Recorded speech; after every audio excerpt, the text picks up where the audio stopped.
Welcome to the Niche Podcast, your weekly 5-minute rundown of the biotech, clinical research, and applied science industries. I'm your host, Dr. Noah Goodson. This week, failures in sickle-cell therapy, CRO mergers in Asia, Praxis IPO, and Wasp Venom.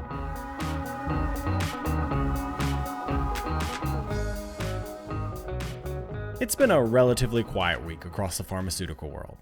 Through the next couple of weeks, Q3 reports will be rolling in from major players. Expect that to pair with the market volatility surrounding the election and stimulus talks for a degree of instability that could apply across the globe depending on politics or to specific companies. To date, many of the largest companies have reported good revenue streams and better than expected numbers despite the pandemic. Cyclerion is closing down their sickle-cell disease therapeutic, Sickle-Cell. The drug was designed to amplify nitric oxide signaling. Working through increased cyclic GMP, the drug was expected to decrease vascular inflammation, cell adhesion, and improve local blood flow. Unfortunately, based on the results of their phase 2 clinical trial, Cyclerion has decided to no longer pursue the therapy. In a public announcement Thursday, they stated that Sickle-Cell was well tolerated but did not demonstrate effects sufficient to merit further pursuit. In a simultaneous announcement, they pivoted into pursuing IW6463. Early results suggest that this drug is well tolerated and crosses the blood-brain barrier. However, it's also clear that they're not quite sure what it is good for. Their planned trials across the next year include everything from rare mitochondrial disease to Alzheimer's disease and age-related vascular dementias. Their report is textbook scientific jargon for, seems to do something. While IW6463 may eventually become a disease-specific and promising drug candidate, the news of the failure of Sickle-Cell caused Cyclerion shares to drop 57% last week, to close at $2.95 a share on Friday.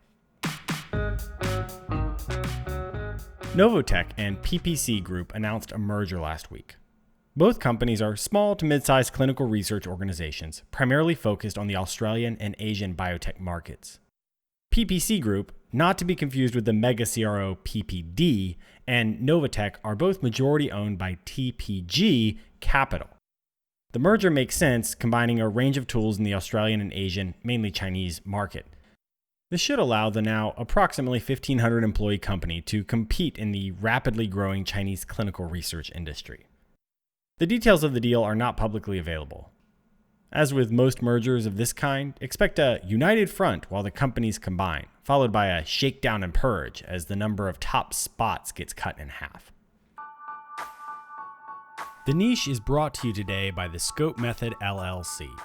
The Scope Method helps companies develop clear vision and strategic processes.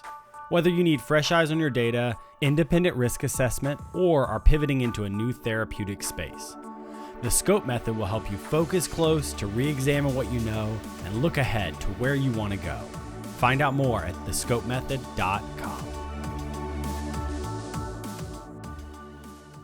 Praxis Precision Medicines had a huge week. They plan to offer 7.4 million shares at $16 to $18 a share. Then they offered 10 million at 17 to 18. Then they actually sold at 19 for a total of $190 million. Then, as soon as they hit the market, they rocketed up to close to $27.80 a share on Friday. Not a bad week considering they pulled in $100 million in venture funding in early May and then another $110 in late July. What's driving the big bankroll? They're moving into a phase 2-3 trial for their promising GABA-A inhibitor, Prax-114. The drug is expected to work on major depressive disorder and perimenopausal depression. If effective, this would be a global blockbuster. Prax-944 is their second candidate, which blocks T-type calcium channels for the treatment of essential tremor.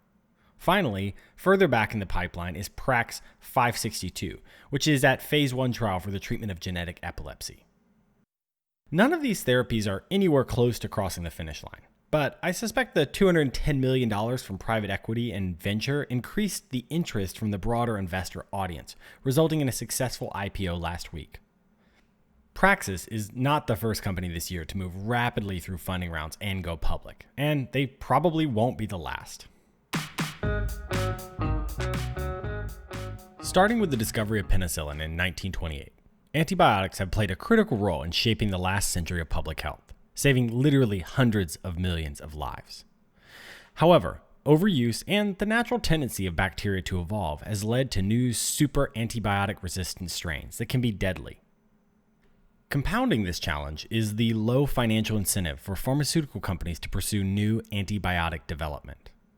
Academia has no such tethers. Indeed, studying microbial defense systems is one of the surest pathways to groundbreaking discoveries. Listen to last week's segment on CRISPR. This week, we highlight a novel antibiotic discovery, this time made from wasp venom. A paper published in PNAS last week showed that a modified venom from wasp was able to dramatically decrease a bacterial infection in mice, even when compared to extant antibiotics. The findings showed that modified venoms may provide excellent targets for novel antibiotics. While the modified venom is a long way from approved for human treatment, it does suggest that combining genetic engineering with novel sources could produce a series of viable and effective antibiotic solutions. In a war of endless microbial evolution, we will need to think about antibiotics in an evolutionary way, not as a one-and-done therapy. Thanks for joining me on the Niche Podcast, your weekly 5-minute summary of the top news in biotech, clinical trials, and applied science industries. You can find us on your favorite podcast app. Like, comment, subscribe, and most of all, share with your friends. If you like what you hear, please rate and review. It really helps us. Once again, I'm Dr. Noah Goodson, and I'll see you next week.